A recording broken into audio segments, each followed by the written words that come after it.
फिर से स्वागत है आपका आत्मिक सफ़र में। और आज फिर आपके बीच में उपस्थित हूँ ताकि परमेश्वर के वचन से आपको प्रोत्साहित कर सकूँ। आज मेरे जीवन में बड़ी गवाही का विषय है। परमेश्वर ने मुझे और मेरी पत्नी को पूरे 10 वर्ष तक संभाल के रखा है। आज हमारी वैवाहिक जीवन की 10वीं वर्षगांठ है और हम परमेश्वर का जितना भी धन्यवाद करें उतना कम है। और परमेश्वर ने निरंतर नए अनुभवों के साथ, नई आशीषों के साथ हम दोनों को आज इस स्तर तक पहुँचाया है और आगे भी वो बढ़ाएगा, हमारा ये विश्वास है। और ज्यों-ज्यों हम परमेश्वर में आगे बढ़ते जाते हैं, परमेश्वर अपनी बातों को हमें और सिखाता जाता है। सो आज ये हमारे लिए बहुत गर्व का विषय है कि परमेश्वर हमारे साथ है और वो हमें संभालता है और हमें आगे बढ़ाता है। आज सुबह जब मैं प्रार्थना में था तो परमेश्वर ने मुझे इसी विषय के ऊपर बात करने के लिए उभारा। सो मैं आज आपके बीच में हूँ और मैं उन हर एक लोगों से बात करना चाहता हूँ जो अपने वैवाहिक जीवन के हर एक स्तर में है। कोई प्रारंभिक स्तर में है, कोई मोहभंग के स्तर में है, कोई अंतिम स्तर में है या कोई अभी शुरू करना चाहता है। परमेश्वर का वचन इन विषयों के बारे में क्या कहता है। मैं आपके बीच में कोई बड़ा संदेश या बहुत ज्ञान की बातें नहीं रखूँगा, लेकिन जो मेरे पर्सनल एक्सपीरियंसेस है और जो परमेश्वर का वचन कहता है वो आपके बीच में बांटने की कोशिश करता हूँ। और ये उनके लिए है जिन्होंने अपने जीवन में पवित्र विवाह किया है या पवित्र विवाह करने के इच्छुक हैं या तैयार हैं। ये संसार और उससे संबंधित बातों से बिल्कुल अलग है। सो यदि हमें वैवाहिक जीवन की परिकल्पना को समझना है, उसके प्रारूप को समझना है, तो हमें बड़े गंभीर होना है और हमें परमेश्वर के वचन में जाना है ताकि हम इन बातों को अच्छी रीति से समझ सकें। कुछ रेफरेंसेस को मैं आपके बीच में रखूँगा।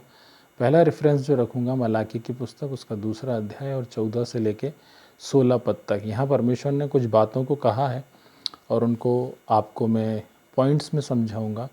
पहली चीज़ जो परमेश्वर ने कही है कि किसी भी पवित्र विवाह में परमेश्वर जो है वो खुद साक्षी होता है और किसी दूसरे के गवाह की ज़रूरत नहीं है। परमेश्वर आपके और आपकी पत्नी के बीच गवाह है, साक्षी है। और जब परमेश्वर हमें जोड़ता है तो बीच में परमेश्वर रहता है। और हर पवित्र विवाह में जब कॉन्ग्रीगेशन हमें समर्पित करती है पवित्र वेदी के आगे और जब हम एक दूसरे का हाथ थामते हैं तो परमेश्वर अपनी ब्लेसिंग्स वहाँ देता है और वहाँ उस बात का साक्षी होता है। सो हमारा विवाह हो गया है, हमें परमेश्वर को बताने की ज़रूरत नहीं पड़ती क्योंकि परमेश्वर खुद साक्षी हुआ है और हमने अपने आप को परमेश्वर के सामने एक दूसरे का कर दिया है। सो पहली चीज़ जो पवित्र विवाह में होती है, परमेश्वर जो है उस विवाह में साक्षी होता है। दूसरी चीज़, विवाह का आयोजन जो है वो परमेश्वर ही करता है।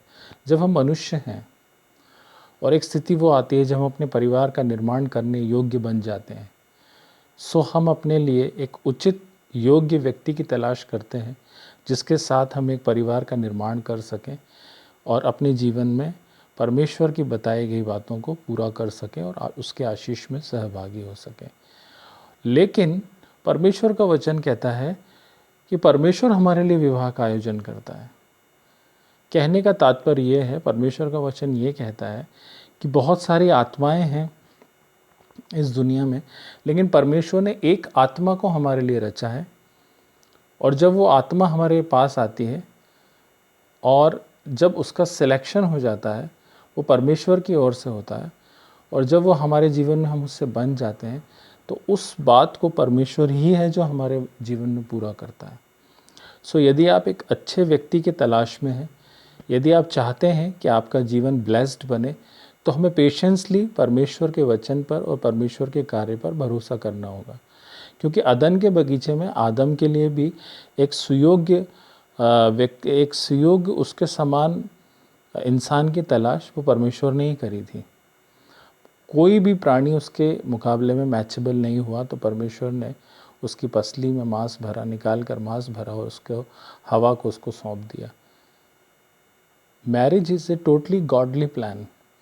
ये परमेश्वर की योजना है और परमेश्वर ही हमारे लिए उपाय करता है और परमेश्वर ही हमारे विवाह का आयोजन करता है और उसमें वो खुद साक्षी होता है एक पवित्र विवाह में।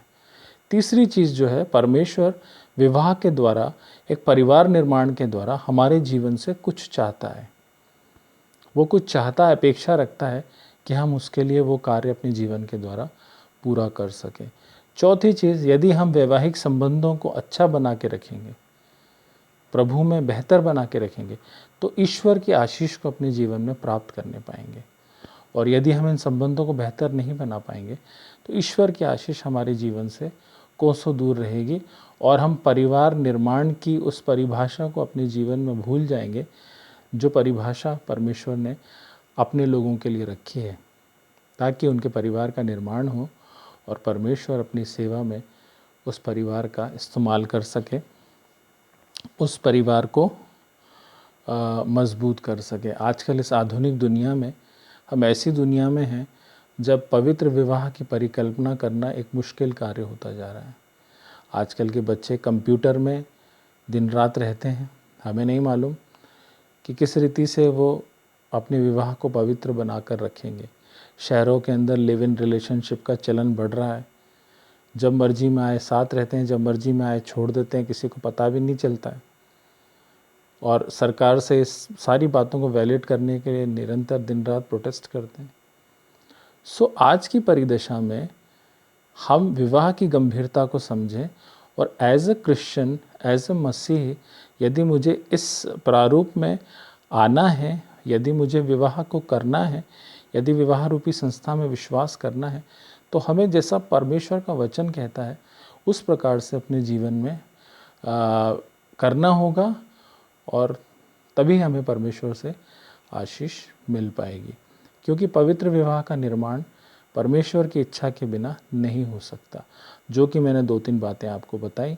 परमेश्वर आपके विवाह में साक्षी होता है, परमेश्वर आपके विवाह का आयोजन करता है, परमेश्वर आपके विवाह से कुछ अपेक्षा करता है, और यदि आप संबंध को बेहतर बनाते हैं तो परमेश्वर आपके जीवन को अपनी आशीषों से भर देगा। लेकिन यदि परमेश्वर ही हमारे साथ नहीं होगा तो हम इस परिवार निर्माण की, इस पवित्र विवाह की और इसके सफलतम होने की कोई परिकल्पना अपने जीवन में नहीं कर सकते। इक्लेसियास्टिस सबोपदेशक की पुस्तक, उसका सबोपदेशक की पुस्तक और उसका 4 अध्याय उसके 12वें पद में लिखा है, मैं आपके लिए पढ़ूंगा। यदि कोई अकेले पर प्रबल हो तो हो, परंतु 2 उसका सामना कर सकते हैं। जो डोरी 3 तागों से बटी है वह जल्दी नहीं टूटती। जो डोरी 3 तागों से बनी है वो जल्दी टूट नहीं सकती। और इंग्लिश में लिखा है, 3-fold cord is not quickly broken. A 3-fold cord is not quickly broken. एक हम है, एक हमारा साथी है और एक परमेश्वर है। जब हम तीनों एक तागे में आ जाते हैं, हम 3 तागे की डोरी बन जाते हैं, तो हमें हमारे जीवन में कोई परास्त नहीं कर सकता, हमें कोई तोड़ नहीं सकता। हम निरंतर आशीषों में सहभागी होते ही जाएंगे। लेकिन जब हमारी डोरी अकेले ही रहेगी, हम एक तागे के ही बने रहेंगे, हम अपने जीवन में विवाह में उतना सफल नहीं हो सकते जितना हमें होना चाहिए। और यदि हमें परमेश्वर में विवाह के इस प्रारूप को, इस पवित्र विवाह को आशीष में बदलना है और हमें आशीषों को पाना है, तो हमें 3 तागों में बने रहना बहुत ज़रूरी है। क्या आप अभी तक एक ही तागे में बने हुए हैं? क्या अभी तक आप अपने ही उधेड़ बुन में हैं? क्या अभी तक आपने परमेश्वर को एक साथ नहीं लिया है? जब हम दोनों मिलकर परमेश्वर को एक साथ में लेंगे, जब आप और आपका साथी परमेश्वर के साथ बंध जाएंगे और तीनों एक मन के हो जाएंगे, परमेश्वर आपको आशीषों से भरेगा और परमेश्वर आपके परिवार में एक सफलतम परिवार का निर्माण करेगा और आपका परिवार परमेश्वर के लिए एक बड़ी सेवा को अपने जीवन के द्वारा करने पाएगा। सो आज जो मैं बात आपके पास रखना चाहता हूँ, आपके सामने रखना चाहता हूँ, पवित्र विवाह की इस जिम्मेदारी को, पवित्र विवाह की इस गंभीरता को, पवित्र विवाह की इस बात को अपने जीवन में समझने का प्रयास करें। और यदि आप अभी तक एक तागे में बटे हुए हैं तो अपने आप को 3 तागों में एक साथ कर लीजिए ताकि आप अपने जीवन में कभी ना टूटने पाए, शैतान आपको ना तोड़ने पाए और आप बड़े अनुग्रह के साथ अपने वैवाहिक जीवन में आगे बढ़ सके। और सबसे ज़्यादा जो आक्रमण शैतान जो है इन संबंधों पे करता है कि हम परमेश्वर के लिए एक पवित्र प्रजा तैयार न कर सकें, एक पवित्र परिवार का निर्माण न हो और परमेश्वर में हम बड़ी सेवा को ना कर सके। शैतान जो है सबसे ज़्यादा आक्रमण हमारा इन संबंधों पे करता है। सो हमें हमारे जीवन में जब तक हम अंधेरों में थे तब तक हम दूसरों के चलाए चलते थे, जब तक जो हमारे आसपास होता था उन बातों में हमारा विश्वास था, उस चलन में हमारा विश्वास था। लेकिन जब हम प्रभु में आ गए हैं, जब परमेश्वर हमारे जीवन में आता है और जब परमेश्वर का वचन हमारे जीवन में आता है तो वो हमारे हर एक संबंध को सही करता है, हमारी हर एक उधेड़ बुन की बातों को ठीक करता है और हमारे जीवन को सुचारू रूप से आगे बढ़ाने के लिए हमें प्रेरित करता है। मेरे प्रियो, मुझे नहीं मालूम आपका वैवाहिक जीवन आज किस स्तर पर है, लेकिन मैं आपसे आज इतना निवेदन करता हूँ, यदि आप अलग अलग तागों में बटे हुए हैं तो परमेश्वर को एक साथ जोड़ लीजिए ताकि आप 3 तागों में हो जाएं और आपको शैतान और उसकी कोई भी बातें तोड़ ना सकें और आप अपने वैवाहिक जीवन में, आप अपने पारिवारिक जीवन में आगे बढ़ सकें। और इन संबंधों को लेकर बहुत सारी समस्याओं को हम देखते हैं, इन संबंधों को लेकर हम बहुत सारी बातों को इस दुनिया के अंदर देखते हैं और जब हम ब्रॉड रूप में देखने की कोशिश करते हैं, विशेष करके भारतवर्ष में, तो कहीं दहेज की प्रथा है, किसी के यहाँ बेटी होती है तो वो उदास हो जाता है, कहीं पर बहुत सारे बातें हैं, छोटी छोटी बातों में मतभेद हो रहे हैं और मतभेद, छोटी छोटी बातों में मतभेद हो जाते हैं। ये सब क्या है? जब हम परमेश्वर के पास आएंगे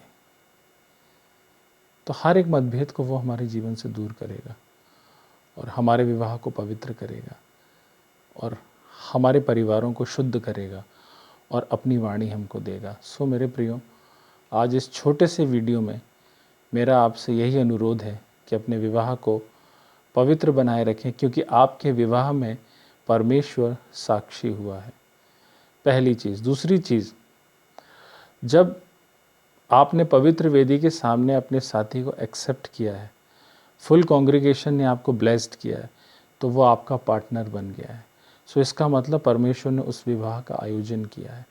तीसरी चीज़, आपसे अपेक्षा है कि आप सफल परिवार का निर्माण करें, परमेश्वर के भय में अपने परिवार को चलाएं, परमेश्वर की आपसे ये अपेक्षा है। चौथी चीज़, और अपने संबंधों को प्रगाढ़ बना कर रखें, अपने संबंधों को मीठा बना कर रखें, एक दूसरे से परस्पर प्रेम में बने रहें और जितना आप अपने संबंधों को बेहतर करेंगे, परमेश्वर आपको उतनी ही आशीष प्रदान करेगा। बहुत छोटे प्रारूप में इन बड़ी बातों को मैंने समझाने की कोशिश की है। मिलते हैं अगली वीडियो में, तब तक के लिए जय मसीह की।